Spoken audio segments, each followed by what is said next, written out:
प्यारे साथियों नमस्कार, आभार, अभिनंदन, स्वागत है आपका हमारे इस प्यारे से ऑनलाइन लर्निंग प्लेटफॉर्म विद्याकुल पर। गुड मॉर्निंग, शुभ प्रभात। जल्दी से फटाफट आ जाइए।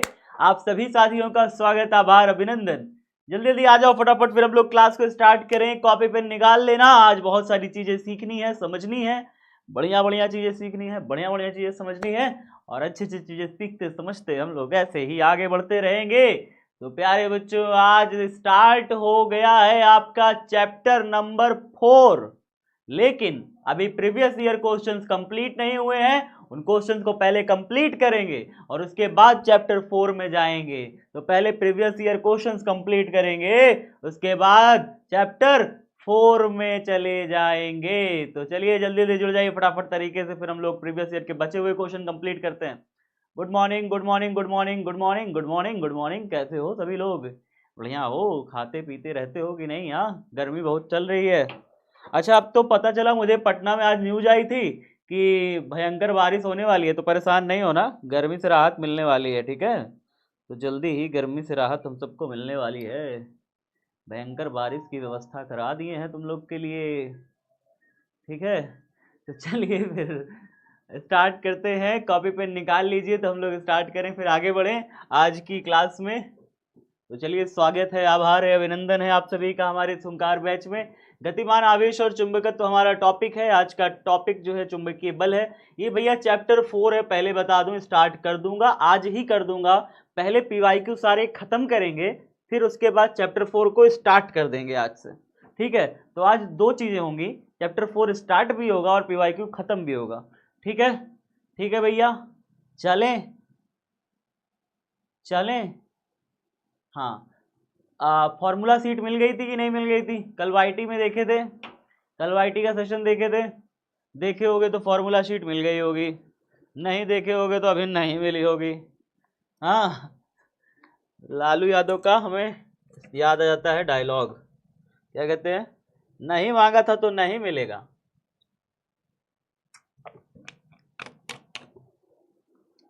तो चलिए फिर मिल गई। चलिए फिर ठीक है, बढ़िया है। तो चलिए फिर स्टार्ट करते हैं हमारा आज का टॉपिक। तो आज हम क्या समझेंगे भैया? पीवाईक्यू डाउट सेशन तो देखेंगे ही, न्यू चैप्टर की स्टार्टिंग भी कर देंगे, जिसमें हम लोग चुंबकीय बल के बारे में थोड़ा सा जानेंगे कि चुंबक भी आखिरकार बल लगाता है तो कैसा बल लगाता है, ठीक है? चलिए साहब, इतनी चीज हम लोग जानेंगे और स्टार्ट करते हैं फिर आज के टॉपिक को। आज मैं बैठूंगा डाउट सेशन पे काफी देर तक, आज सारा दिन डाउट सेशन पे बैठेंगे, ठीक है? एक दो दिन से डाउट सेशन पे मैं बैठ नहीं पा रहा था, ठीक, कुछ ज़्यादा काम था इस वजह से। बाकी अब तो फ्री हूँ, आज पूरा दिन डाउट सेशन पे बैठते हैं। आप सारा दिन डाउट करना, सारा दिन रिप्लाई मिलेगा, ठीक है? सारा दिन रिप्लाई आपको मिलता रहेगा। आज फ्री हूँ पूरा तरीके से, बस एक क्लास है, ये क्लास है, 11th क्लास है, फिर सारा दिन फ्री हूँ, सारा दिन आपके लिए, ठीक है? तो चलिए फिर आज नया चैप्टर स्टार्ट करते हैं। नया चैप्टर नहीं, पहले तो पीवाईक्यू करते हैं ना। चैप्टर 3 का आपका कुछ पीवाईक्यू क्वेश्चन बचा हुआ है, तो पहले उसको कंप्लीट करो, फिर उसके बाद नया चैप्टर हेडिंग डालना, उसके पहले नहीं। तो भैया चैप्टर 3 का पीवाईक्यू में एक 2018 में आया हुआ क्वेश्चन ये भी है। क्वेश्चन देख लीजिए सब बच्चे। क्वेश्चन कह रहा है संवहन वेग के सिद्धांत का प्रयोग करते हुए ओम का नियम उत्पत्ति करें। संवहन वेग के सिद्धांत का प्रयोग करते हुए ओम का नियम निकालें। क्या क्वेश्चन है, क्या क्वेश्चन है ना जी? देखो, इसको बहुत आसानी से कैसे कहाँ पे निपटा सकते हो। पहले तो इसको बड़ा भी कर सकते हो, बहुत बड़ा डेरिवेशन भी है इसका, छोटा डेरिवेशन भी है। सर 2 नंबर में आना है, कितना बड़ा करें कितना छोटा करें।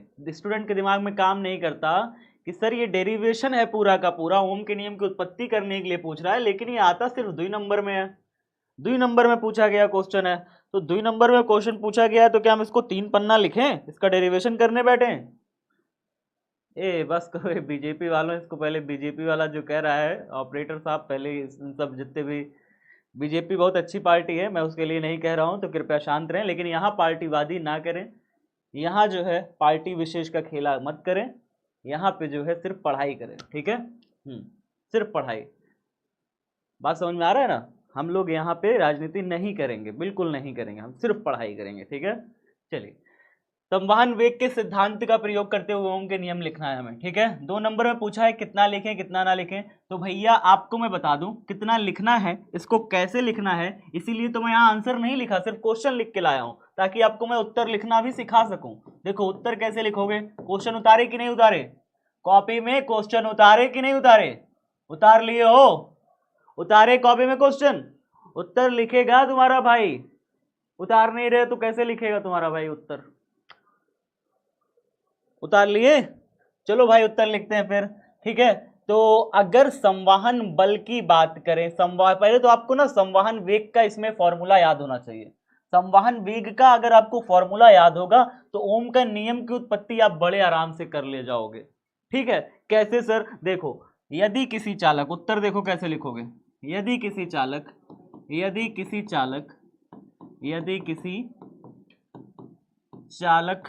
के सिरों पर V वोल्ट की बैटरी लगाने पर, V वोल्ट की बैटरी आरोपित करने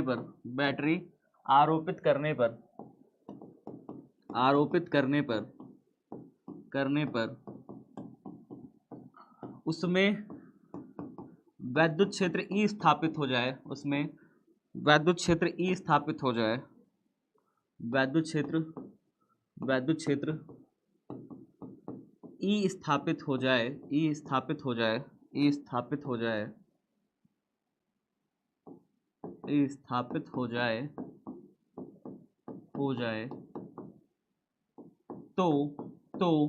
तो क्या होगा भैया, तो क्या होगा, तो चालक के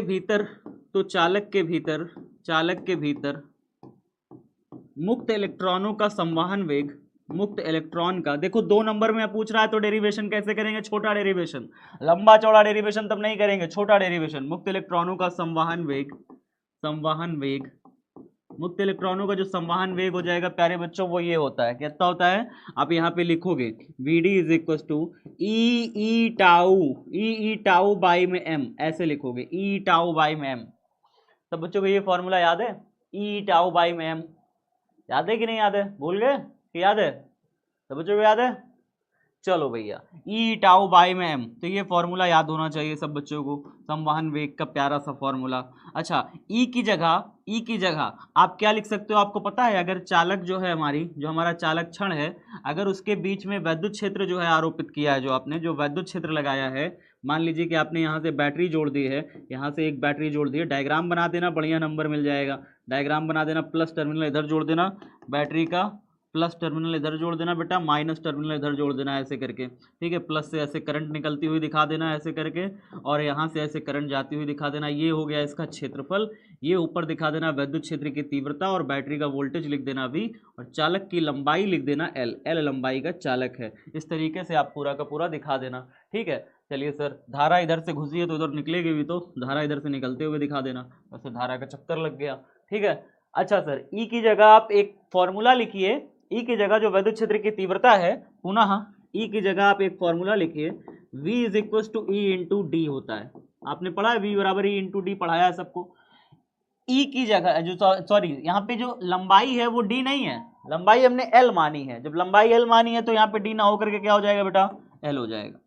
अगर लंबाई को आप चालक की डी ना मान के L लेते हो तो फिर यहाँ पे डी नहीं हो जाएगा, L हो जाएगा। चलिए सर, यहाँ से E का वैल्यू निकालिए, E बराबर कितना हो जाएगा, E बराबर हो जाएगा V अपॉन L, इसको उठा करके इसमें रख दो, आप चाहो तो समीकरण 1 इसको बना दो, इसको समीकरण 1 बना दो और लिख देना कि E का मान समीकरण 1 में रखने पर, बहुत छोटा है बेटा, आसान है, जल्दी से करेंगे, निपटाएंगे। लिख लिए कि नहीं लिख लिए, लिख लिए इतना, पेन चल रहा है कि रुका है, पेन रुका है, बता दो,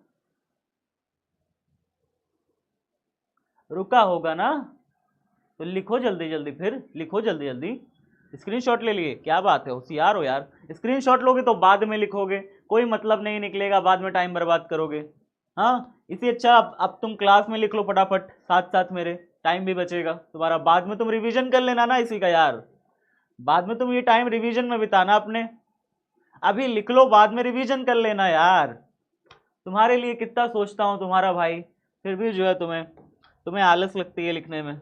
चलो कोई नहीं, अब ई का मान समीकरण 1 में रख दो, ई का मान समीकरण 1 में रख दो, अब ई का मान कहाँ रखने पर, समीकरण 1 में रखने पर, समीकरण 1 में रखने पर अच्छा भैया समीकरण 1 में रख दिया तो क्या हो जाएगा फिर, क्या हो जाएगा फिर, जैसे ई का मान यहां रखिएगा तो v अपॉन में l हो जाएगा, तो क्या बनेगा ये vd बराबर, माने जो अनुगमन वेग या संवहन वेग जो भी कह लो इसे, तो vd बराबर क्या हो जाएगा ई टाउ बाई में m पहले था, लेकिन ई का मान अब v बाई एल रख दोगे तो कितना हो जाएगा, ई की जगह v की जगह रखोगे v upon L, v upon में एल, निचवा m भी तो बैठा है तो m इसके साथ आ जाएगा, बगल में इसके टाउ है, टाउ लगा देंगे, ये बन जाएगा।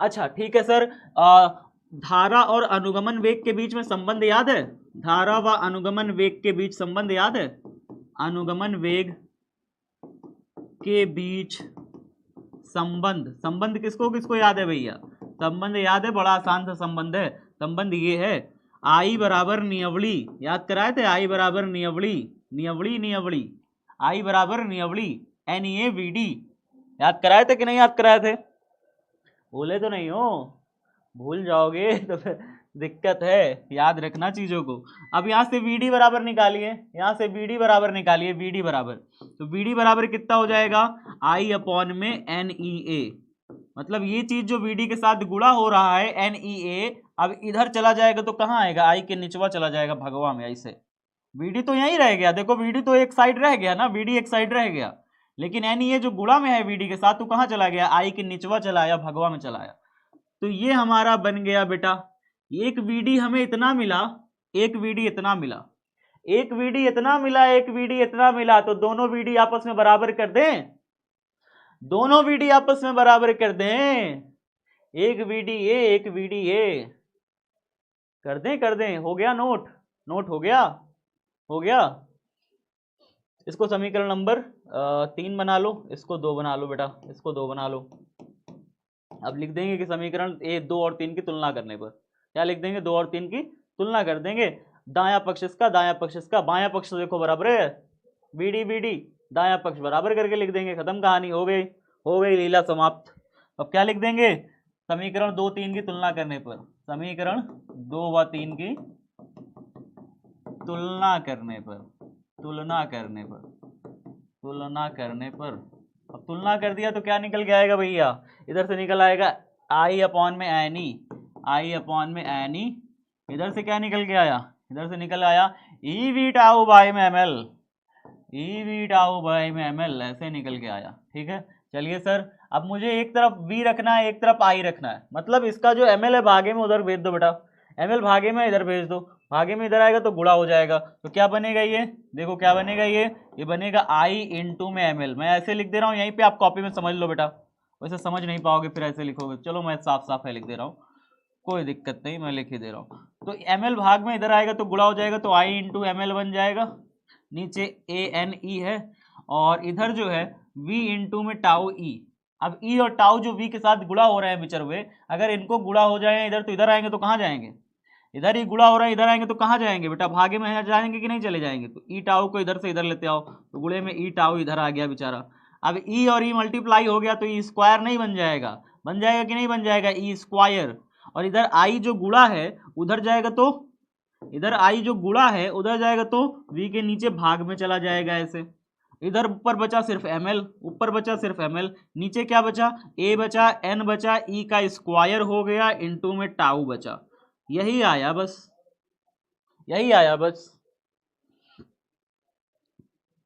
समझ में आया कि नहीं आया। ऑब्जेक्टिव के लिए टारगेट की बुक ले लें क्या, कोई बच्चा लिखा था ऑब्जेक्टिव के लिए टारगेट बुक लेने के लिए, बेस्ट है बेटा, ले लो, आंख बंद करके ले लो, ठीक है, आंख बंद करके ले लो अगर तुम ले सकते हो तो, ठीक है, हाँ अगर ले सकते हो तो आंख बंद करके ले लो, कोई दिक्कत नहीं है, ठीक है।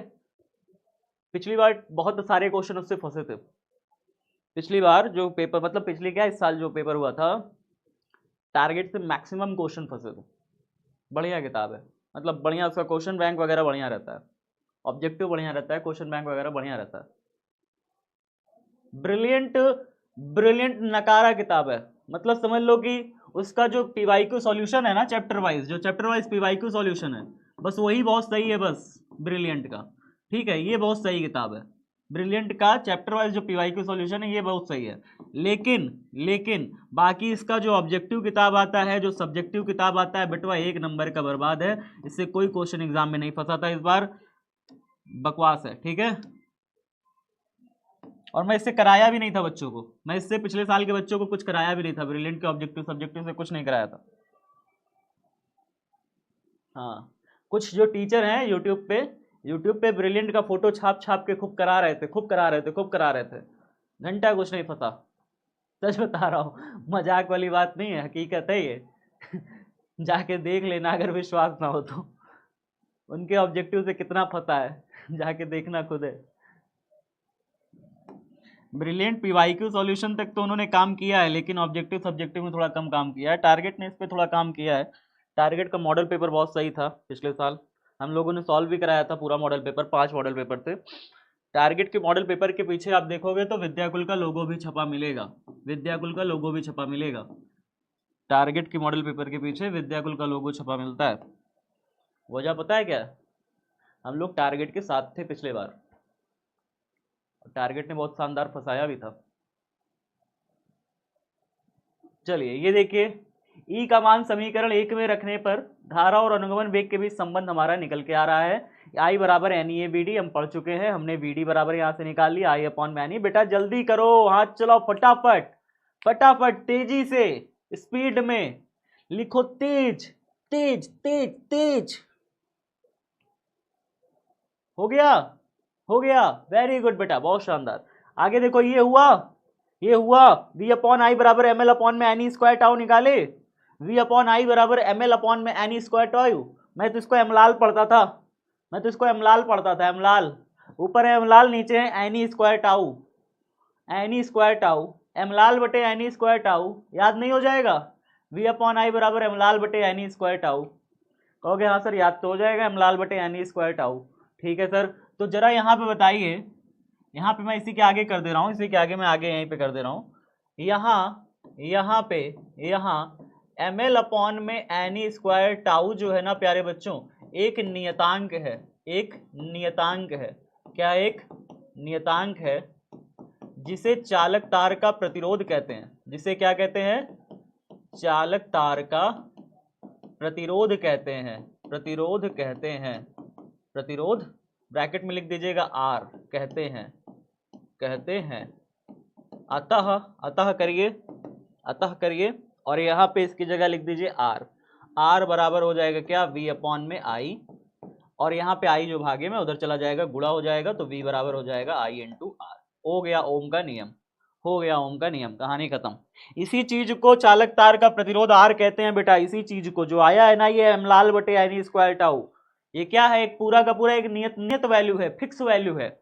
एक चालक तार के लिए इसकी सबकी वैल्यू फिक्स होगी। इसके अंदर जो चालक तार के अंदर मुक्त इलेक्ट्रॉन होंगे उनका द्रव्यमान स्मॉल एम है, चालक तार की लंबाई है एल, वो भी फिक्स होगी। ए जो है चालक तार का क्षेत्रफल होगा। अब भैया तुम चालक तार लोगे तो क्या इसका क्षेत्रफल नहीं ना आप निकाल पाओगे? निकाल लोगे ना, तो क्षेत्रफल भी तो फिक्स हुआ ना जी। इसके अंदर इलेक्ट्रॉन घनत्व यानी मुक्त इलेक्ट्रॉनों की संख्या वो भी फिक्स होती है, एक इलेक्ट्रॉन का आवेश वो भी पता होता है, टाउ जो होता है श्रांति काल होता है, इलेक्ट्रॉनों के टक्कर के बीच लगने वाला औसत समय, ये भी जो है चांदी के लिए, तांबे के लिए, सबके लिए, अलग अलग धातुओं के लिए फिक्स होता है। तो जब सारी चीजें फिक्स हैं तो इसी को हम क्या कहते हैं बेटा? एक प्रकार का नियतांक। हमने कहा एक नियतांक है जिसे चालक तार का प्रतिरोध कहते हैं। अतः इस सब की जगह हमने क्या लिख दिया बेटा? इस सब की जगह आर लिख दिया, आर बराबर वी अपॉन आई, आई भागे में था उधर भेज दिया, गुणा में हो गया वी बराबर आई आर। ये क्या निकल के आया?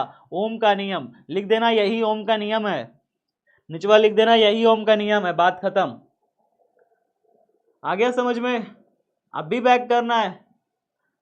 अरे अब का रिपीट करें भाई, ये पढ़ा थोड़ी रहा हूं, ये तो मैं पढ़ा चुका हूं। तुमको क्या लगता है ये नई चीज देखने को मिल रही है? बेटा ये पढ़ा चुका हूं क्लास में, बस मैंने इसको भी निकाला था तब क्लास में, इसको भी निकाला था। ये आया कहां से था? मैंने इसके पहले भी थोड़ा बताया था, लेकिन ये 2 नंबर में है तो इसके पहले से स्टार्ट नहीं करना है, यहीं से स्टार्ट कर देना। ओम के नियम की उत्पत्ति क्लास में कराई है, भूल गए क्या यार? तुम रिवीजन करते ही नहीं तो भूल ही जाओगे। जो बच्चा रिवीजन नहीं करता वो तो भूल ही जाएगा, पुराना अगर पढ़ोगे नहीं तो भूल जाओगे।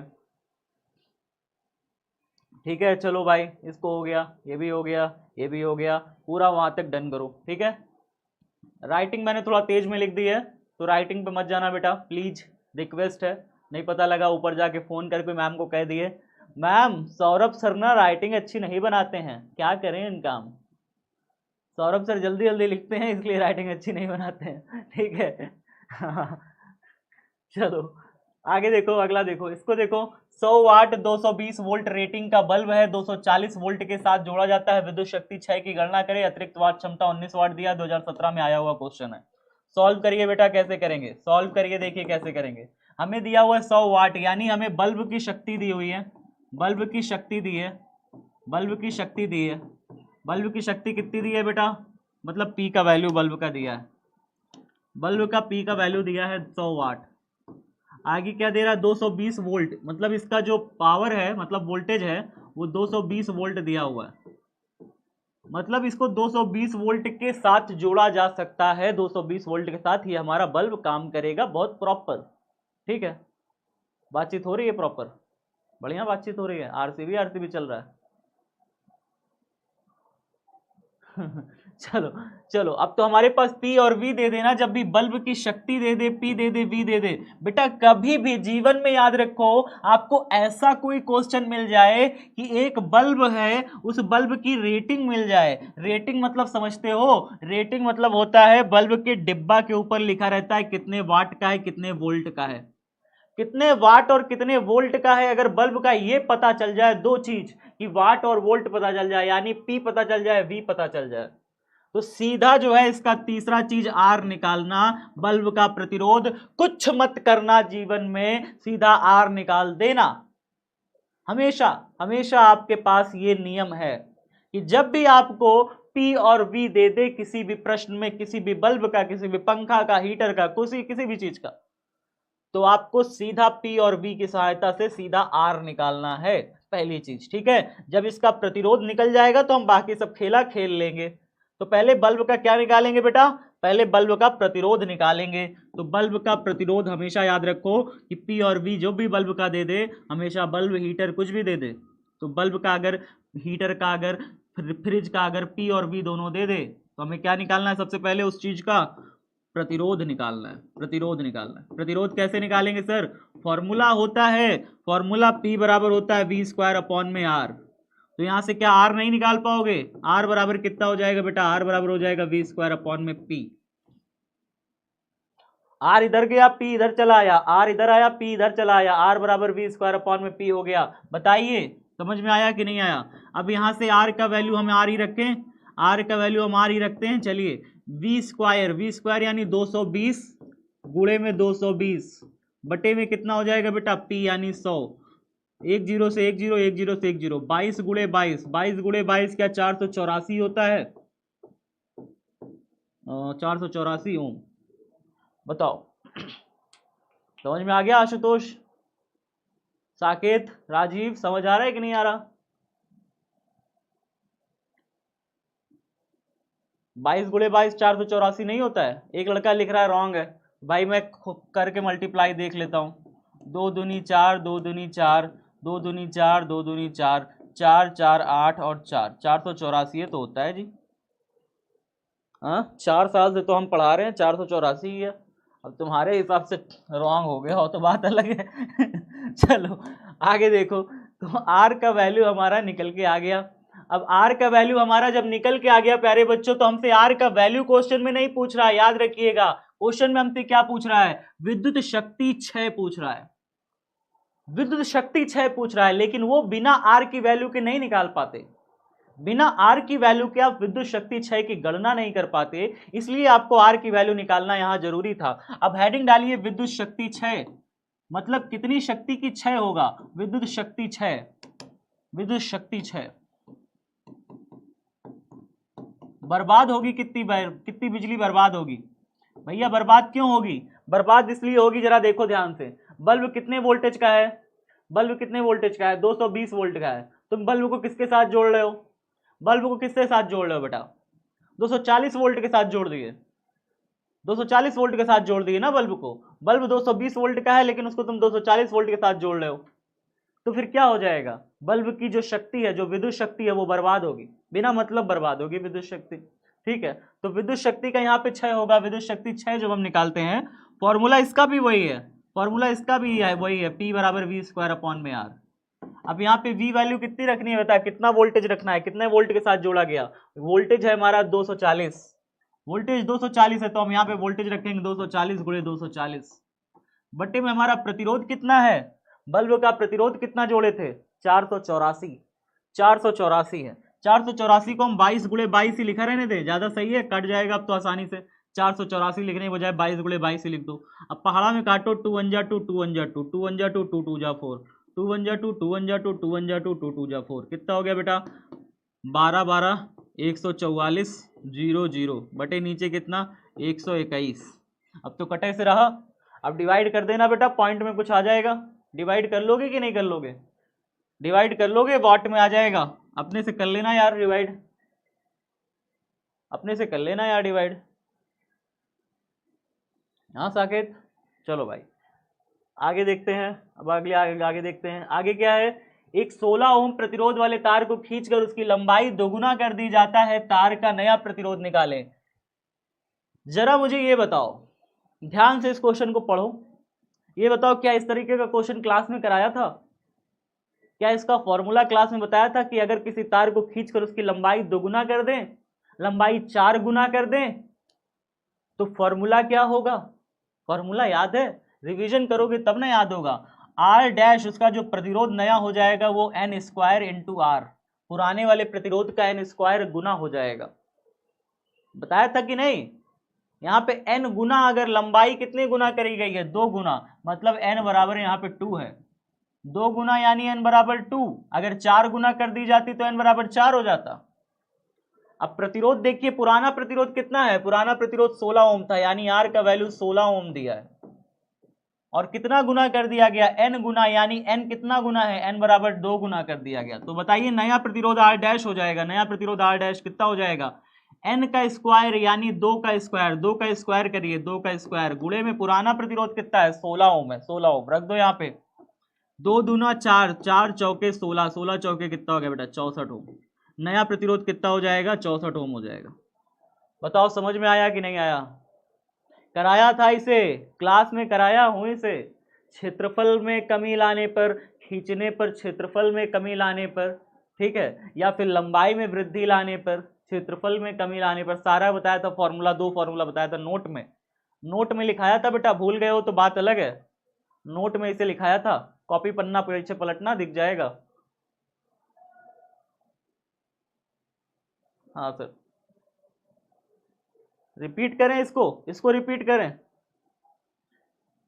बेटा, इसको रिपीट करने कोई तुक्का नहीं बनता, फिर भी चाहते हो रिपीट करें तो कर दे रहे हैं, देख लो ध्यान से, ध्यान से देखना बेटा, मान लो एक तार है, ध्यान से देखना, नहीं देखोगे नहीं समझ में आएगा गारंटी के साथ, एक तार है, इस तार का प्रतिरोध मैंने मान लो 2 ओम दे दिया, फिर मैंने कहा इस तार को ना खींच करके इसकी लंबाई को 4 गुना कर दिया गया, 4 गुना कर दिया, अब बताओ इसका प्रतिरोध कितना हो जाएगा, अब इसका प्रतिरोध कितना हो जाएगा, मतलब तार का पहले प्रतिरोध दिया था, खींचकर 4 गुना लंबाई कर दी, अब इसका नया प्रतिरोध बताइए कितना हो जाएगा, तो यहाँ पे कितना हो जाएगा बेटा, यहाँ पे नया प्रतिरोध जो होता है R डैश बराबर कितना गुना किया, 4 गुना, तो हम 4 का स्क्वायर कर देंगे, 4 का स्क्वायर कर देंगे, इनटू में क्या करेंगे, पहले कितना प्रतिरोध था, 2 था, 2 से गुणा कर देंगे, 4 चौके 16 हो जाएगा, 16 गुणे 2 कितना हो जाएगा बेटा 32 ओम।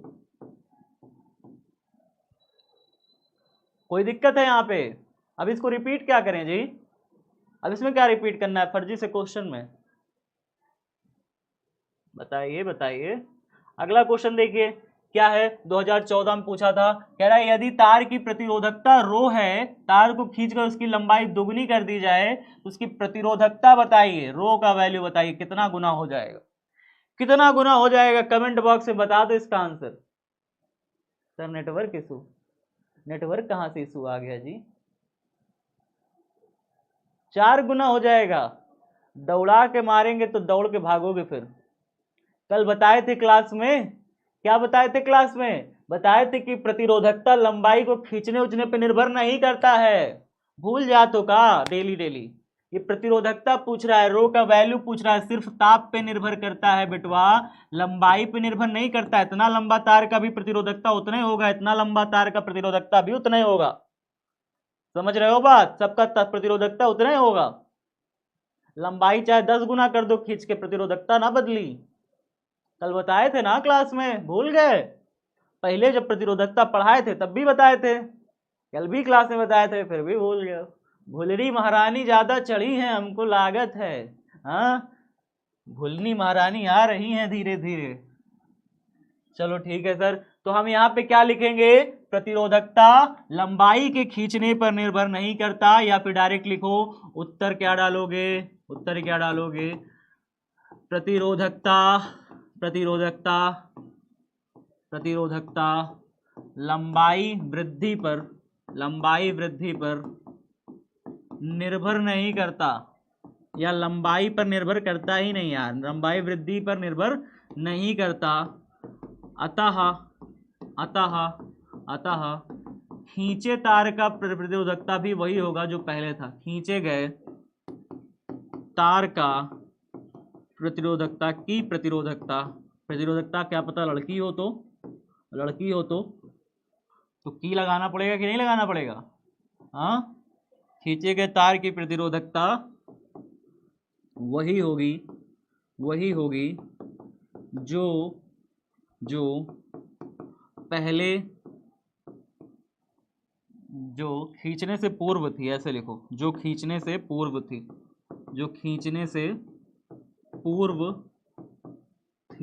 ठीक है, जो खींचने से पूर्व थी वही हमारी बाद में भी प्रतिरोधकता रहेगी, तो लंबाई पर वृद्धि नहीं करेगी। समझ में आ गया? आया समझ में कि नहीं आया? कोई दिक्कत किसी को नहीं है ना? तो आरसीबी क्या चिल्ला रहे हो जी?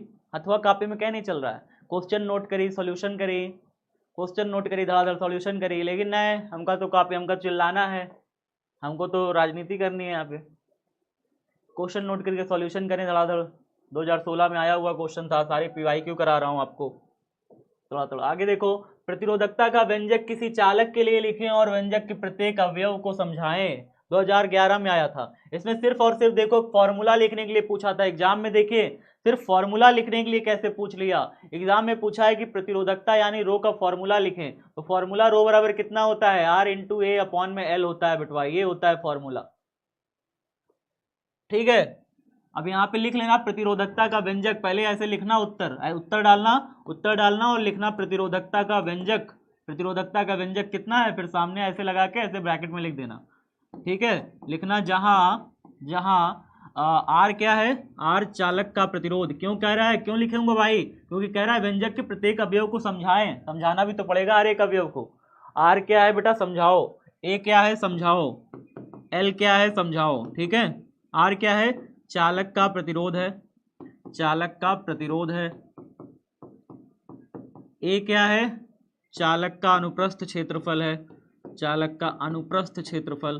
अनुप्रस्थ क्यों लिखा जाता है बेटा? इसलिए लिखा जाता है ताकि आप पूरा क्षेत्रफल लेके ना चल दो। अनुप्रस्थ मतलब क्या होता है? बोतल कहाँ है? बताया था ना अनुप्रस्थ माने ये वाला क्षेत्रफल। मुझे पूरे क्षेत्रफल से मतलब नहीं है बोतल के, चालक के, सिर्फ ये वाले क्षेत्रफल से मतलब है बस। ठीक है, इस वाले क्षेत्रफल से, इसे कहते हैं अनुप्रस्थ क्षेत्रफल। ठीक है, क्रॉस सेक्शन एरिया। तो चालक का अनुप्रस्थ क्षेत्रफल, और एल क्या है? चालक की लंबाई है, तो इन सब चीजों पर निर्भर करता है प्यारे बच्चों। बात खत्म है। 3 चीजें हैं, चालक का प्रतिरोध, चालक का अनुप्रस्थ क्षेत्रफल और चालक की लंबाई। हमने हर अवयव को समझा दिया, हमने फॉर्मूला लिख दिया। डन हो गया? मिल गए 2 नंबर? क्या हो गया? बातचीत किस चीज की चल रही है? तो हमें 2 नंबर इसमें मिल जाएंगे भाई साहब, अगर आ गया तो। सारे PYQs तो करा दिए, अब और बचा है, और देखते हैं। थॉमसन या सीबैक प्रभाव को समझाएं। बेटा बहुत शानदार चीज है, इसको समझो, मजा आ जाएगा। पहली बार सिलेबस से हट चुका है, बहुत पहले आया हुआ था, 2011 में पूछा था, तो अब ये सिलेबस से लगभग हट चुका है। NCERT में तो नहीं मिलता, लेकिन फिर भी समझ जाओ, मैं समझा दे रहा हूँ क्या है, समझा दे रहा हूँ बेटा, ध्यान से सुनना। थॉमसन प्रभाव, हेडिंग डालो थॉमसन प्रभाव सब बच्चे कॉपी में। बहुत शानदार चीज है, पहले हम इसे समझेंगे और फिर इसके बाद हम इसको लिखेंगे। थॉमसन इफेक्ट को पहले समझेंगे फिर लिखेंगे। ठीक है, पहले समझ लिया जाए क्या होता है, कैसे होता है। Please sir back. क्या हो गया, इतना इतना क्या हो गया जी सर? पूरे चैप्टर का रिवीजन कैसे करें? अच्छा सर जी, गोल्डन का क्वेश्चन बुक कैसा रहेगा? इतना दिक्कत है, इतना दिक्कत कैसे है जी तुम लोग को? आज डाउट सेक्शन पे बैठते हैं, सारा दिक्कत का निवारण करते हैं। पहले तुम लोग का दिक्कत ही बहुत ज़्यादा हो गया है। ठीक है, तो थॉमसन प्रभाव देख लो पहले, सब दिक्कत परेशानी छोड़ दो बेटवा, पढ़ लो पहले। और जो बैक कह रहे हैं बैक करने को, तो बैक देख लो, जल्दी करो बेटवा, जल्दी करो, तो हम तो ताकि 1 घंटा में ज़्यादा से ज़्यादा चीज़ को पढ़ा सकें। हमेशा प्रयास किया करो, 1 घंटा अगर हमको मिलता है तो 1 घंटा में हम लोग ज़्यादा से ज़्यादा चीज़ों को पढ़ समझ सकें, टाइम ना बर्बाद किया करें अपना। तो जल्दी जल्दी लिखो, जल्दी जल्दी पढ़ो, ठीक है। हम लोग कोई भी एक रत्ती का टाइम नहीं बर्बाद करेंगे। भाई तुमसे पैसा लिया है, तुमको पढ़ा रहे हैं, टाइम बर्बाद करेंगे? चलो यहाँ पे हो गया सबका, जल्दी जल्दी बताओ। अब देखो थॉमसन प्रभाव को थोड़ा समझो बेटा। थॉमसन अलग है, सीबैक अलग है, दो अलग अलग प्रभाव हैं, दोनों को समझेंगे, ठीक है। पहले थॉमसन को समझो। एक चालक है बेटा, एक चालक है, एक चालक पदार्थ है, एक चालक पदार्थ है, चालक है। अब इस चालक मतलब समझ रहे हो, मतलब ये कोई भी मेटल हो सकता है, धातु हो सकता है, कुछ भी हो सकता है। तो एक चालक का अगर मैं बीचों बीच वाले हिस्से को आग लगा के गर्म करूं, क्या करूं? आग लगा के गर्म करूं। ऐसे ऐसे यहां पे आग लगाया और गर्म किया, तो यहां पे आग लगाया और इसको गर्म किया तो बीच वाला हिस्सा एकदम गर्म हो जाएगा, टेम्परेचर बढ़ जाएगा बीच वाले हिस्से को। जो कोने वाले हैं, पहले तो इसके ताप को नियत रखा गया था, फिक्स रखा गया था, कोने वाले के ताप को फिक्स रखा गया था, और बीच वाले के ताप को एकदम अचानक से गर्म किया गया। बीच वाले ताप को एकदम अचानक से क्या किया गया बेटा? गर्म किया गया। और फिर इसके अंदर विद्युत धारा प्रवाहित कर दी। फिर इसके अंदर क्या प्रवाहित कर दी बेटा? विद्युत धारा प्रवाहित कर दी। अचानक से लगाए बैटरी और लगा के बैटरी विद्युत धारा प्रवाहित मार दिया, प्लस टर्मिनल इधर माइनस टर्मिनल इधर, ये लो विद्युत धारा बहा दी इसके अंदर से। क्या समझ में आया? मैंने क्या किया, मेरे पास एक चालक था, मैंने बीच के हिस्से को गर्म किया, और फिर उसके बाद मैंने क्या किया बेटा? मैंने विद्युत धारा लगा के प्रवाहित कर दी। जैसे ही विद्युत धारा का प्रवाह करोगे, ध्यान से सुनो मैंने क्या कहा। मैंने कहा जैसे ही विद्युत धारा का प्रवाह करोगे, वैसे ही यहाँ पे आप पाओगे कि चालक का एक सिरा क्या हो गया? ठंडा हो गया। एक सिरा ठंडा हो गया और दूसरा सिरा गर्म हो गया। वैसे ये वाला सिरा गर्म हो जाएगा, ये सिरा क्या हो जाएगा? गर्म हो जाएगा, और ये सिरा क्या हो जाएगा बेटा? ठंडा हो जाएगा, ठंडा हो जाएगा। तो जैसे ही विद्युत धारा का प्रवाह करोगे, आप पाओगे कि चालक का एक सिरा गर्म हो गया, दूसरा सिरा ठंडा हो गया। बात समझ में आ रहा है कि नहीं समझ में आया? बताओ जल्दी से, समझ में आ रहा है? मैं इस क्वेश्चन को छुड़वा भी सकता था, लेकिन मैंने सोचा थोड़ा बता देते हैं, नहीं बाद में क्वेश्चन पूछोगे। थॉमसन प्रभाव, सीबैक प्रभाव क्या है, पेल्टियर प्रभाव क्या है, जीमान प्रभाव क्या है, सारे प्रभाव मैं सोच रहा हूँ इकट्ठा करके नोट में लिखवा दूँ।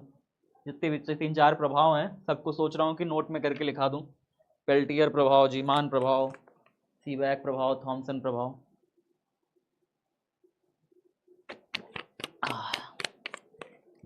चलिए फिलहाल देख लेते हैं। आए नहीं है कभी एग्जाम में तो पहले समझ लो, देख लो तो समझ लो। ये एक बार 2011 में आया था, बहुत पहले, उसके बाद से कभी नहीं पूछा। समझ लो बेटा क्या कह रहा है, फिर से देखो।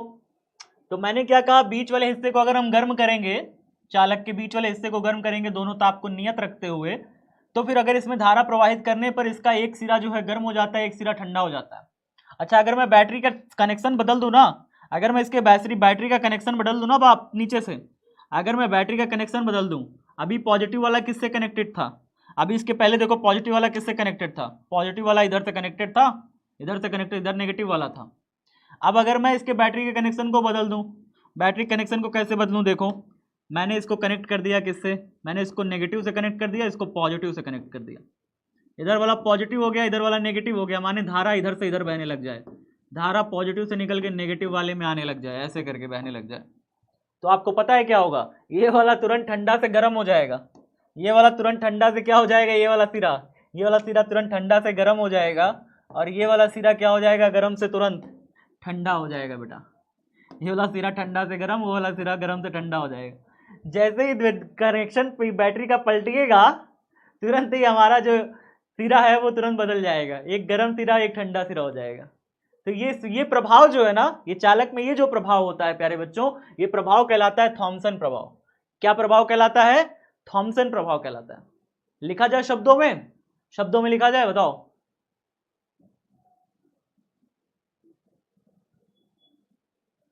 छुट्टी दीजिए, 40 मिनट भा नहीं कि छुट्टी दीजिए, हद है यार। काहे पढ़ने आ जाते हो जी जब पढ़ाई में मन नहीं लगता तो। देखो अब यहाँ पे इसको थोड़ा सा अपने शब्दों में लिखते हैं, ठीक है। किसी चालक के दोनों सिरों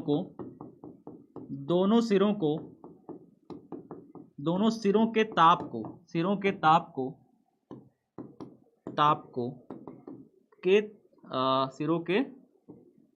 को नियत रखते हुए, क्या रखते हुए, नियत बेटा, नियत के ताप को, सॉरी को होना चाहिए है ना, को नियत रखते हुए, को नियत यानी फिक्स रखते हुए, नियत रखते हुए यदि मध्य सिरे को, मध्य भाग को गर्म किया जाए, वह चालक में धारा का प्रवाह किया जाए या धारा प्रवाहित की जाए तो चालक का एक सिरा ठंडा,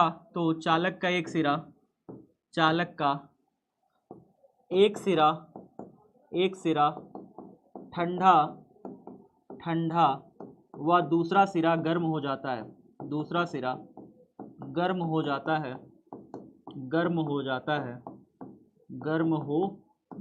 है। खड़ी पाई लिखो जल्दी से फटाफट। हो गया कि नहीं हुआ? हुआ। हाँ बेटा एक तरीके से इंपॉर्टेंट है, कुछ कह थोड़ी सकते हैं। बोर्ड का मन किया दे दिया उठा के। हाँ सिलेबस से तो हट गया है, लेकिन बोर्ड के मन के ऊपर है। हम थोड़ी कह सकते हैं कि इंपॉर्टेंट नहीं है बेटा, पढ़ो ही मत, बिल्कुल मत पढ़ के जाना। मैं क्यों कहूँ? इसीलिए तो मैं नहीं कहता कि एनसीईआरटी भी बिल्कुल मत पढ़ के जाना। मैं एनसीईआरटी के सॉल्यूशन खुद करा रहा हूँ, और एनसीईआरटी के क्वेश्चन ऐसे कि तुम अभी तो सॉल्व कर रहे हो, अभी तो काम देगा, नीट में काम देगा आगे। तो जो बोर्ड पर यूट्यूब पे करा रहा हूँ बेटा, उसे थोड़ा देखा करो, शेयर किया करो, काम आएगा तुम्हारे फ्यूचर में भी ना। शेयर ओवर किया करो यार। जब देखता हूँ व्यू आ नहीं रहा है तो फिर लगता है कि यार क्या ही पढ़ा रहा हूँ, व्यू तो आते नहीं है। हाँ जब मैं देखता हूँ कि व्यू तो आ नहीं रहा है, और बिहार में कोई भी दूसरे चैनल पे देखता हूँ, वहाँ पे कंटेंट भी नहीं रहता, कुछ नहीं रहता, मेहनत भी नहीं करते, आके कुछ भी करा के चले जाते हैं, उनके में खूब व्यू आया रहता है, उदास हो जाता हूँ फिर। प्रवाहित की जाए तो चालक का एक सिरा ठंडा और दूसरा सिरा गर्म हो जाता है, ठीक है। चलिए आगे देखते हैं। अब यहाँ पे क्या करना है ना, अब वापस से एक कंडीशन लिखनी है कि विद्युत बैटरी का कनेक्शन पलटने पर, ठीक है, मतलब कि अगर आप धारा की दिशा को पलट देते हो तो आपका जो ठंडा और गर्म वाला सिरा है वो भी आपस में बदल जाता है। तो आप क्या लिखोगे? धारा की दिशा को पलटने पर, धारा की दिशा बदलने पर, धारा प्रवाह लिखते हैं, रुको, धारा प्रवाह लिख देते ज़्यादा अच्छा लगेगा। धारा प्रवाह की दिशा बदलने पर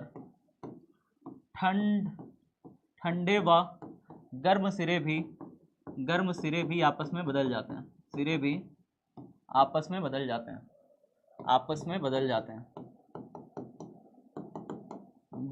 हैं। बताओ समझ में आया? ये हो गया बेटा थॉमसन प्रभाव। अब हेडिंग डालो सीबैक प्रभाव। बढ़िया चीज है ये भी, सीबैक प्रभाव एक नंबर चीज है, ये तो और जबरदस्त चीज है। ये क्या है सर? सीबैक नाम के एक साइंटिस्ट हुए थे बेटा, इन्होंने खोज करी थी।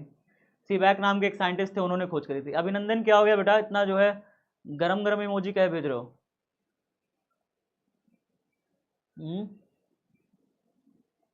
छुट्टी चाहिए अभिनंदन को? तो बेटा जाओ ना यार, छुट्टी चाहिए तो जिनको पढ़ना है उनको पढ़ने दो। थॉमसन प्रभाव देखो बेटा, जल्दी से स्क्रीनशॉट लो, फटाक से आगे बढ़ो, जल्दी से स्क्रीनशॉट लो, आगे बढ़ो। अभिनंदन लाल टमाटर भेज रहा है क्या बेटा? हम चाउमीन बना लेते हैं, तुमको पता नहीं है, और फिर आएंगे तुम्हारे घर में खाएंगे बैठ के। हो गया सबका? हो गया, चलो आगे देखो।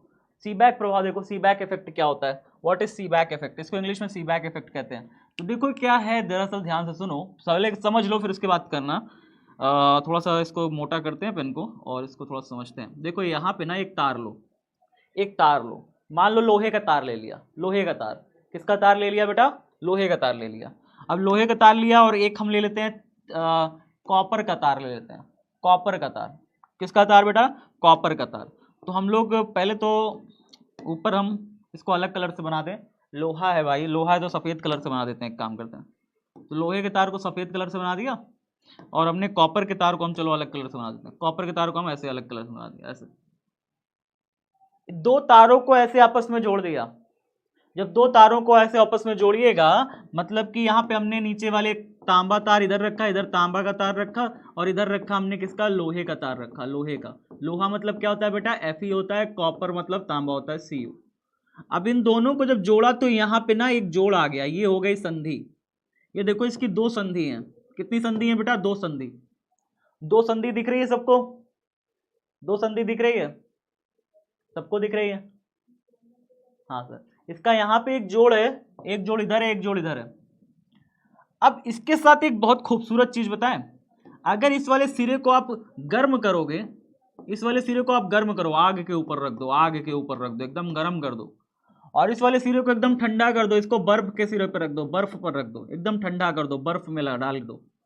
एक सिरे को गर्म कर दो, एक सिरे को ठंडा कर दो, एक सिरे को गर्म कर दो, एक सिरे को ठंडा कर दो।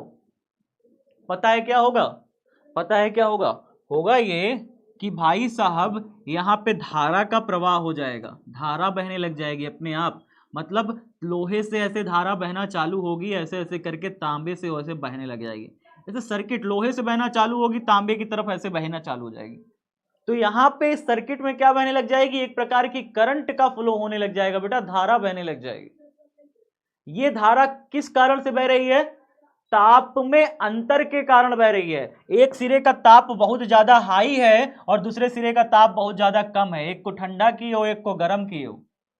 तो ताप में अंतर के कारण जो धारा बह जाए, वो धारा को भी तो कुछ नाम अलग देंगे ना। उस धारा को नाम दिया था ताप विद्युत धारा। क्या नाम दिया जाता है, ताप विद्युत धारा नाम दिया जाता है।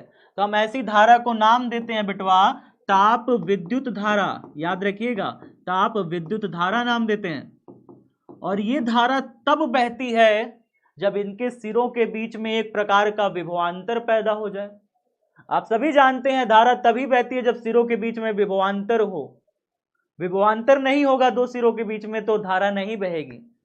तो भैया यहाँ पे जो विभवांतर पैदा होता है इन दोनों के सिरों पर, उसको कहा जाता है ताप विद्युत वाहक बल। क्या कहा जाता है, ताप विद्युत वाहक बल। अब इस ताप विद्युत वाहक बल के कारण यहाँ पे जो धारा बही है उसको हम लोग कहते हैं ताप विद्युत धारा। सिरों के बीच में क्या उत्पन्न हुआ, एक प्रकार का ताप विद्युत वाहक बल उत्पन्न हुआ, विभवांतर उत्पन्न हुआ, जिसके कारण यहाँ पे सिरों के बीच में एक प्रकार की धारा बहने लग गई लोहे से तांबे की तरफ। अब इसे हम कहते हैं ताप विद्युत धारा।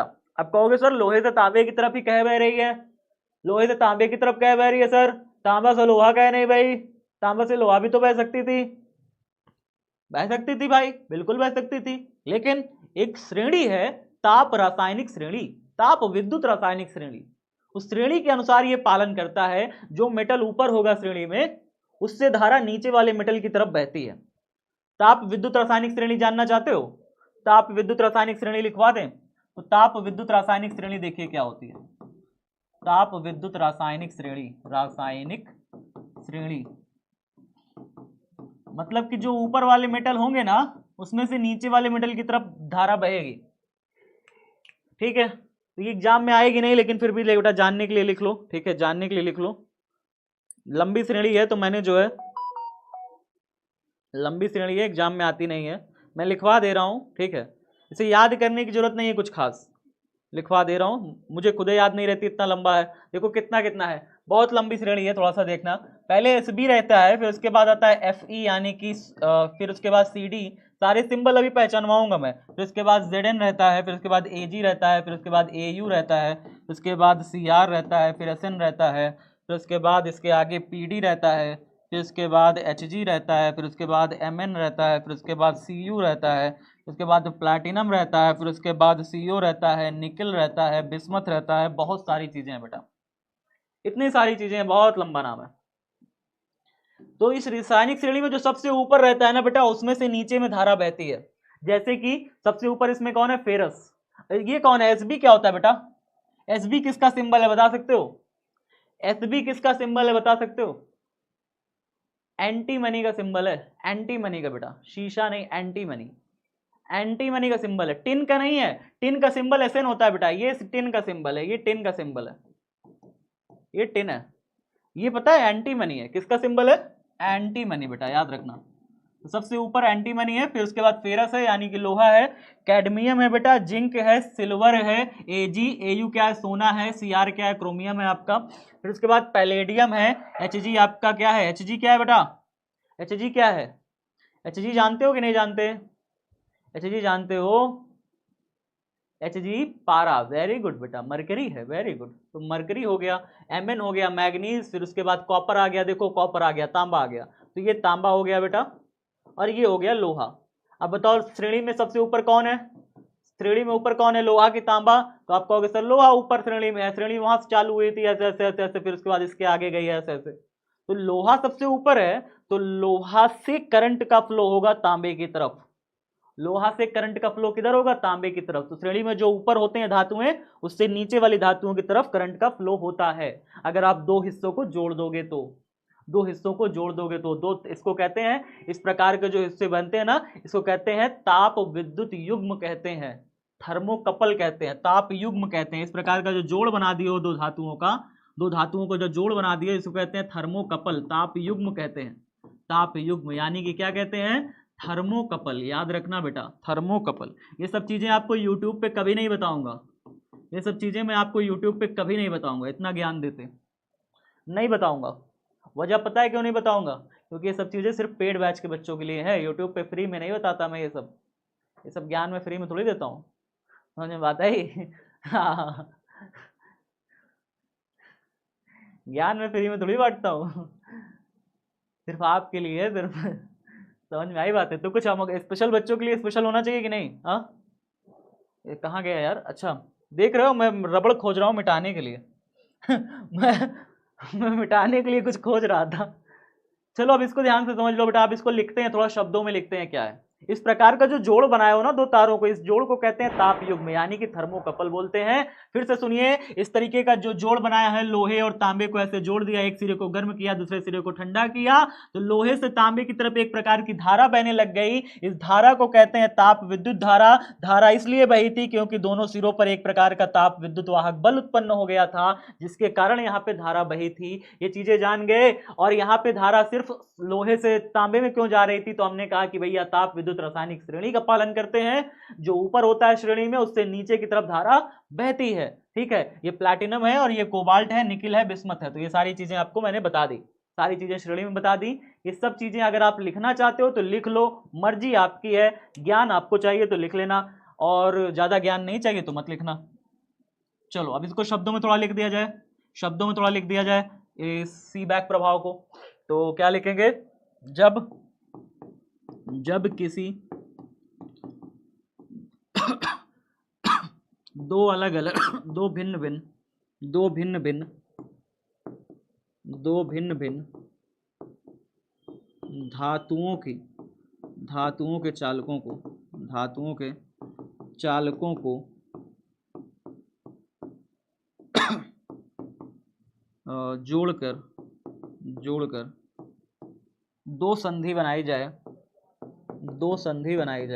जोड़कर दो संधि बनाई जाए, या हाँ, जब किसी भिन्न भिन्न धातुओं के चालकों को जोड़कर दो संधि बनाई जाए, एक संधि को गर्म व दूसरी संधि को ठंडे सिरे पर रखने पर, दूसरी संधि को ठंडा करने पर, या दूसरे एक संधि को गर्म व दूसरी संधि को ठंडा करने पर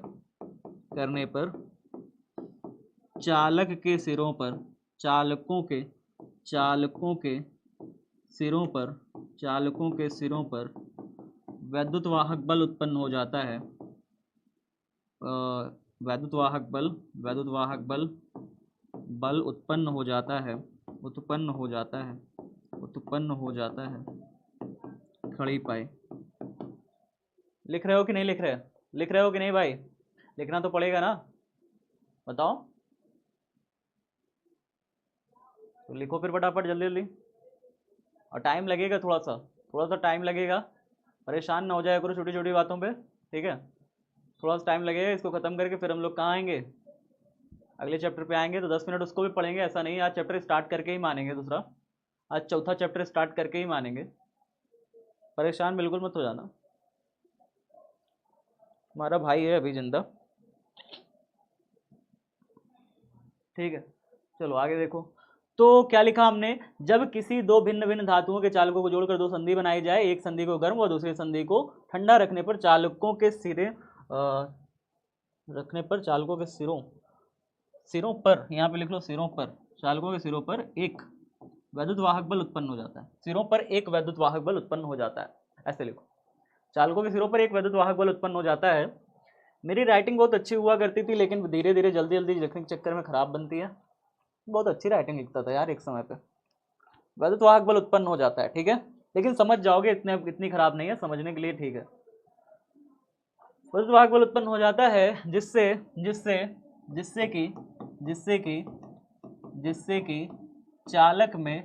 कि चालकों में एक धारा बहने लगती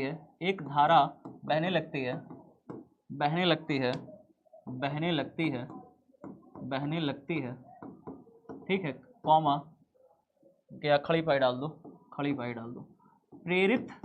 प्रेरित धारा को ताप विद्युत धारा कहते हैं।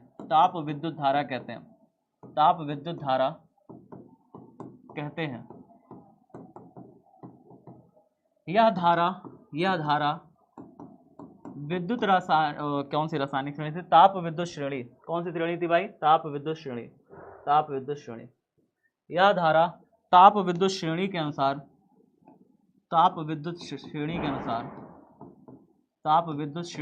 बहती है। ताप विद्युत श्रेणी के अनुसार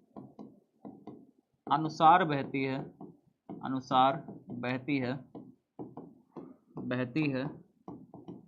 इस घटना को सीबैक प्रभाव कहते हैं। इस घटना को क्या कहते हैं? इस घटना को, जो ये घटना हो रही है, इस घटना को ये क्या कहते हैं बेटा? सीबैक नाम के एक साइंटिस्ट ने खोजा था सबसे पहले, इसलिए इसे सीबैक प्रभाव कहते हैं। क्या कहते हैं? सीबैक प्रभाव कहते हैं। समझ में आ गया? कोई दिक्कत है? यहां तक कोई दिक्कत है? नहीं है? हो गया सबको? इस घटना को सीबैक प्रभाव कहते हैं, ठीक है? चलो भाई आगे देखते हैं, फिर कुछ क्वेश्चन बचे हैं। हाँ, उन दो कारकों के लिखिए जिस पर ताप युग्मी में उत्पन्न ताप विद्युत वाहक बल पर निर्भर करता है। अच्छा, ताप युग्मी में उत्पन्न ताप विद्युत वाहक बल पर निर्भर करता है। कह रहा है कि उन दो कारकों को लिखिए। दो कारक ऐसे बताइए। ताप युग्मी समझ पाए? ताप युग्मी मतलब ये था, ताप युग्मी यही था कि ये ताप ने लोहा का तार लिया और नीचे हमने क्या बना दिया? नीचे हमने बना दिया ये क्या कहते हैं भाई साहब, क्या बना दिया? नीचे हमने बना दिया इस पे तांबे का तार। ये तांबे का तार ले लिया और ये हमारा लोहे का तार हो गया। तो लोहे का तार और तांबे के तार में प्यारे बच्चों जब हमने इसको आपस में रखा तो ये बना हमारा ताप युग्म। हमने इसे क्या कहा था? इस प्रकार की संरचना को हम क्या कहते हैं? थर्मोकपल यानी ताप युग्म कहते हैं। तो जो हमारा ताप युग्म बना प्यारे बच्चों, कह रहा है कि जो ताप युग्म में उत्पन्न जो ताप है वो विद्युत वाहक बल पर निर्भर करता है। ऐसे दो कारक बताइए कि जिससे ताप युग्म, जो हमारा ताप है, ये विद्युत वाहक बल पर निर्भर करता है। ताप युग्म में उत्पन्न ताप, जो ताप युग्म में ताप उत्पन्न हो रहा है, ताप जो गर्म और ठंडा कर रहे हो, इसके सिरों पर जो विद्युत वाहक बल है उस पर निर्भर करेगा। मतलब अगर ज्यादा ताप करोगे, इसका मतलब समझिए, इसका मतलब है कि अगर आप इस सिरे को ज्यादा ठंडा करोगे, ज्यादा गर्म करोगे, इसको ज्यादा ठंडा करोगे, तो यहाँ ज्यादा तेजी से करंट बहेगी। इस सिरे को ज्यादा ठंडा, इस सिरे को ज्यादा गर्म करोगे, इसको ज्यादा गर्म, इसको ज्यादा ठंडा करोगे तो यहाँ पे ज्यादा धारा बहने लगेगी, ज्यादा तेजी से धारा बहेगी। ताप विद्युत वाहक बल पे कैसे निर्भर करता है, समझ में आया? छुट्टी चाहिए, काफी बच्चे तो छुट्टी लिखने लग गए हैं यार, क्या बताएं तुम्हें। 8 से 9 तुम 8 से 9 पढ़ सकते हो, उसके बजाय तुम 1 मिनट नहीं पढ़ सकते हो यार, दिक्कत ये है सबसे बड़ी। फिजिक्स ऐसे थोड़ी चलती है, फिजिक्स चलती है फ्री हैंड। फ्री हैंड समझते हो? फ्री हैंड का मतलब होता है बस पढ़ते जाओ, समझते जाओ, आगे बढ़ते जाओ, ये होता है फिजिक्स में।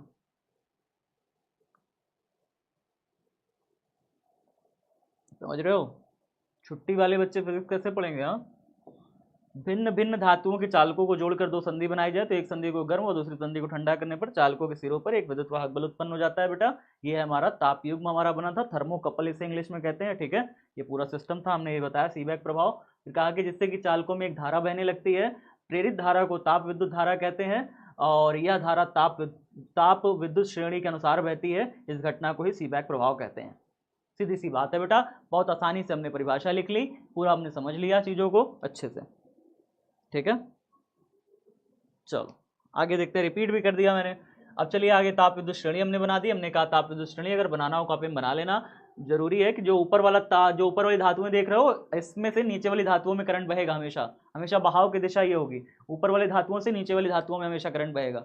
ऊपर अगर जिंक है, नीचे अगर प्लैटिनम है, तो जिंक से प्लैटिनम में धारा बहेगी। ऊपर अगर सिल्वर है, नीचे अगर आयरन, मतलब मैं सोना का तार और चांदी का तार जोड़ दूं, ऊपर सोने का तार है और नीचे चांदी का तार है, बताओ किसमें से किसमें करंट बहेगी? तो सीधा सीधा दिखा रहा है चांदी से सिल्वर में सोने में बहेगी। तो चांदी ये जी आगे है, सिल्वर पीछे, सोना पीछे है, तो चांदी से धारा बहेगी, सोने में बहेगी। गर्म कर लो तुम, एक सिरे को गर्म, दूसरे सिरे को ठंडा कर लो, चांदी से धारा बहेगी, सोने में बहेगी। बात समझ में आ रहा है? चांदी से धारा सोने में बहेगी, फिर गर्म कर लो तुम एक सिरे को ठंडा कर लो। क्लियर है? समझ में आ रही बात? इधर गर्म कर लो, इधर ठंडा कर लो, चांदी से धारा बहना सोने में चालू होगी, क्योंकि चांदी ऊपर है, सोना नीचे है उसके, ठीक है। इसी प्रकार से पूरी श्रेणी बनी हुई है। चलिए अब आगे देखिए, इसमें कह रहा है कि उन दो कारकों को लिखिए जिसमें ताप युग्म में उत्पन्न विद्युत वाहक बल पर निर्भर करता है। यानी अगर ताप बढ़ाओगे तो विद्युत वाहक बल भी बढ़ेगा, ठीक है। उन दो कारकों को लिखना है, तो पहला कारक लिखिए,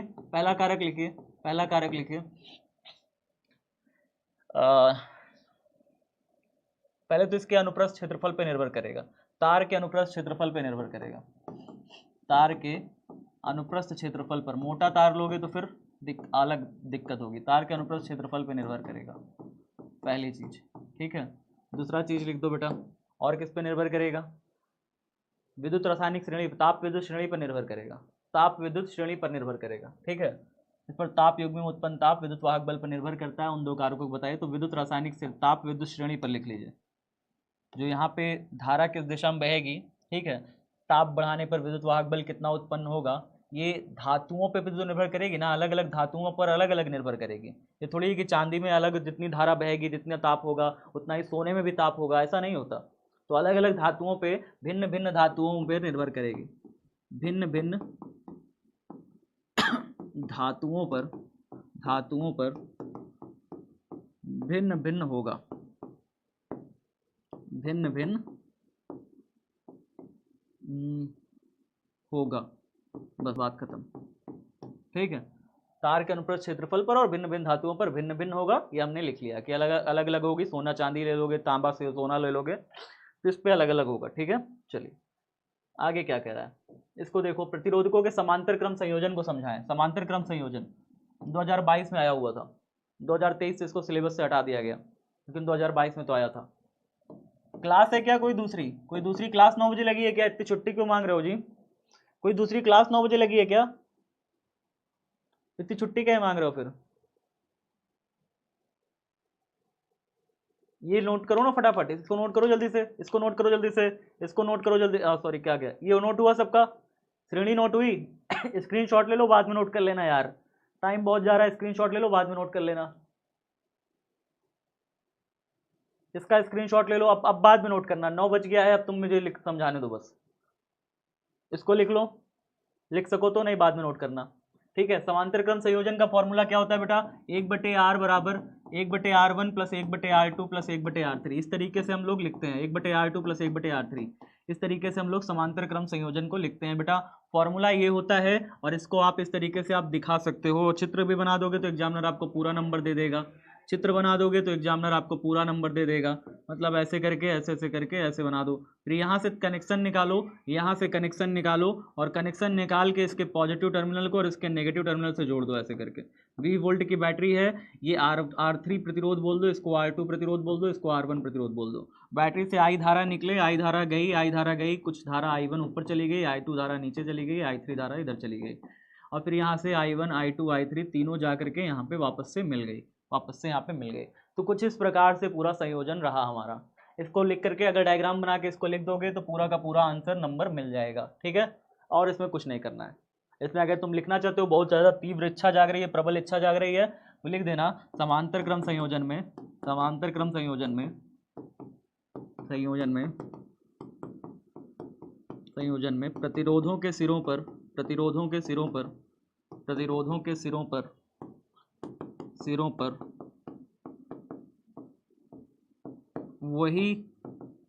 वही विभवांतर रहता है, वही यहाँ पे लिख देना प्रत्येक प्रतिरोधों के सिरों पर, प्रत्येक प्रतिरोधों के सिरों पर वही विभवांतर रहता है जो बैटरी का विभवांतर होगा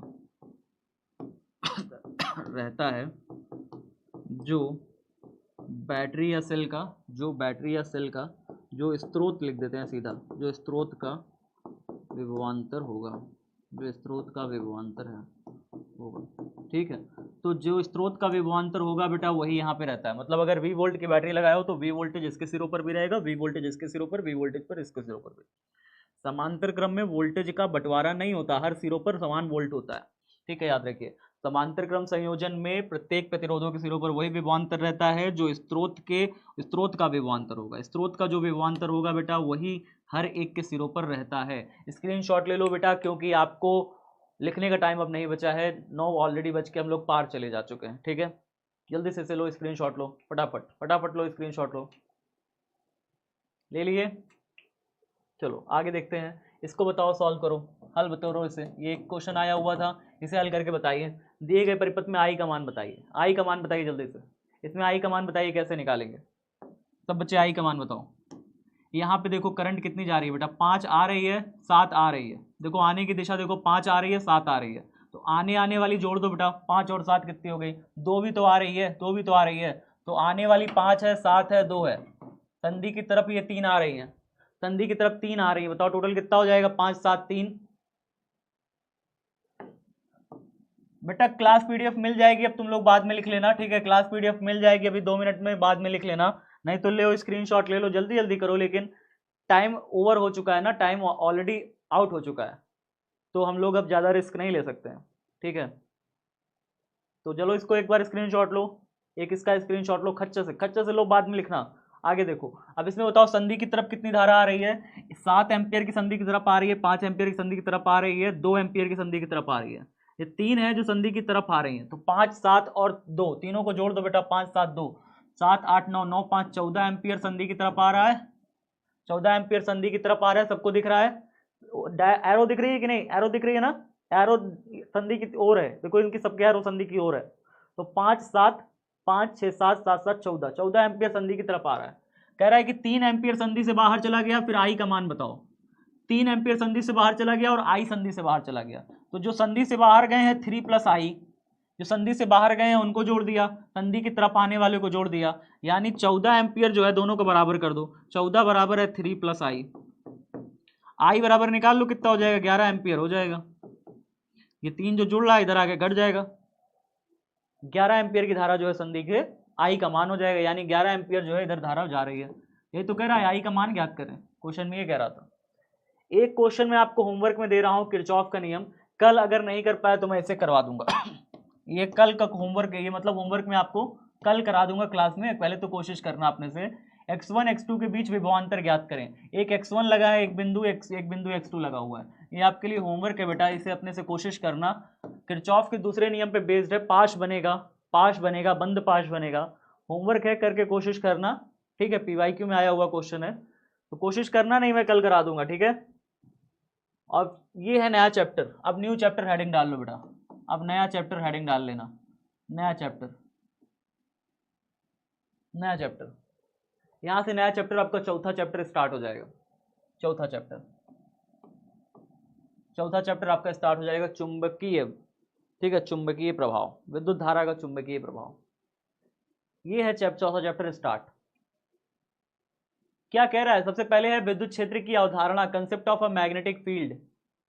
इसे अगर नोट कर लो तो कल समझा दूंगा, घर में होमवर्क में अच्छा इसे नोट कर लेना, चौथा चैप्टर डाल करके होमवर्क में इसे नोट कर लेना, नोट कर लोगे तो कल समझा दूंगा, नहीं तो फिर आज ही समझाऊंगा फिर। चलो आज ही समझा देते हैं क्या ही है। देखो चित्र कितना बढ़िया लाया था मैं आज आपके लिए। इसको जानते हो ये क्या है, इसको जानते हो क्या है ये चुंबकीय सुई है बेटा। क्या है, चुंबकीय सुई है, चुंबकीय सुई। इसको समझाता मैं बहुत प्यार से, लेकिन टाइम बड़ा इशू कर रहा है, 10 मिनट हो गया, बाप रे। कल कर दें, कल कर दें, चलो कल आराम से मजे से करेंगे, छोड़ो आज के लिए टाइम बहुत ज़्यादा हो गया। तुम लोग चिल्ला भी रहे हो बहुत ज़्यादा शोर भी मचा रहे हो, इतना तेज चिल्ला रहे हो कि मेरे कान तक आवाज़ आ रही है। तुम लोग टाइप करो धाधा धाधा धाधा, मेरे कान तक आवाज़ आ रही है, सर छोड़ दीजिए। चुंबकीय क्षेत्र की अवधारणा, अवधारणा कहाँ से क्या आई, ये सब चीज़ें मैं आपको कल समझा दूंगा, आप बस इसे नोट कर लेना, आप बस ये दो परिभाषा नोट कर लेना। ये परिभाषा चुंबकीय क्षेत्र की परिभाषा है। आप चुंबक जानते हैं ना, बेसिक ऐसे समझिए, चुंबक जानते हैं, चुंबक में दो सिरा होता है, एक नॉर्थ पोल एक साउथ पोल, आपने पढ़ रखा होगा। तो इधर वाला जो क्षेत्र होता है ना, इसके आसपास का जो इलाका होता है, किसी भी चुंबक के आसपास का जो इलाका होता है वो कहलाता है चुंबकीय क्षेत्र। बस इतना ही है, किसी चुंबक के आसपास का इलाका चुंबकीय क्षेत्र कहलाता है। इस परिभाषा को लिख लेना, कल बाकी का सब समझा देंगे, ठीक है, समझ लोगे, हो जाएगा, चलो ठीक है। तो बाकी हम कल समझा देंगे, इस चैप्टर को स्टार्ट कल अच्छे से करेंगे। तो आज तो चलो पीवाईक्यू सेशन हो गया। तो आज हम लोगों ने क्या क्या देखा बेटा, बहुत सारे पीवाईक्यूज देख लिए। चैप्टर 4 स्टार्टिंग तो क्या ही कहें, बस कल अच्छे से स्टार्टिंग करेंगे, ठीक है, तो कल अच्छे से स्टार्टिंग करेंगे। आज तो पीवाईक्यू सेशन में ही चला गया सारा, तो इसको बस नोट कर लेना, ये वाला नोट कर लेना बस, चुंबकीय क्षेत्र, ठीक है, किसी चुंबक के चारों ओर का वह क्षेत्र जिसमें उसका चुंबकीय प्रभाव का अनुभव किया जा सकता है, उस चुंबक का चुंबकीय क्षेत्र कहलाता है। बढ़िया सी परिभाषा है, इसको नोट कर लेना। नीचे वाली परिभाषा मैं कल आपको समझा दूंगा। मिलते हैं प्यारे बच्चों कल। और कहाँ गया, पीवाईक्यू सेशन अच्छे से हो गया। और इसमें एक क्वेश्चन जो मैंने होमवर्क दिया है, कोशिश करना उसे लगाने की, नहीं लगा पाओगे तो कल तो कराएंगे ही हम, परेशान नहीं होना। होमवर्क में क्या है बेटा, note on copy and revise on time. सब चीज़ों को कॉपी में नोट करो, रिवीजन करते चले जाओ। सॉल्व द डीपीपीज, आज आपकी डीपीपी अपलोड कर दूंगा, 2 डीपीपी अपलोड करूंगा, तो संडे वाली भी एक डीपीपी अपलोड करूंगा आज, और आज वाली डीपीपी तो अपलोड करूंगा ही। दोनों डीपीपी को सॉल्व करना है, ठीक है, ये आपका होमवर्क है। बाकी अगली क्लास हमारी कौन सी होगी, अगली क्लास चुंबकीय प्रभाव के बारे में होगी, लॉरेंज बल के बारे में होगी, लॉरेंज बल बेसिकली लॉरेंज बल के बारे में होगी। तो इसको देखते हैं लॉरेंज बल के बारे में, ठीक है।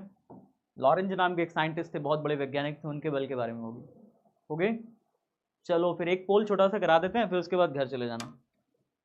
एक पोल छोटा सा करा देते हैं।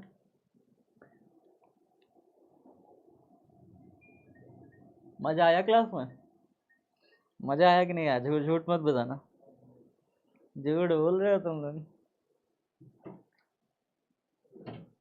आगे देखो, Bihar board science Vidyakul channel को सब्सक्राइब कर लीजिए, कल की क्लास जरूर देखिएगा। कल मैं एक बहुत ही शानदार क्लास लेके गया था यूट्यूब पे, यूट्यूब के इतिहास में बहुत बढ़िया की तक क्लास थी, तो जाकर के इसको देखिएगा। ओम के नियम को बढ़िया समझाया गया है, चीज़ों को अच्छे से बताया गया है, रिवीजन करिएगा, चीज़ों को समझिएगा।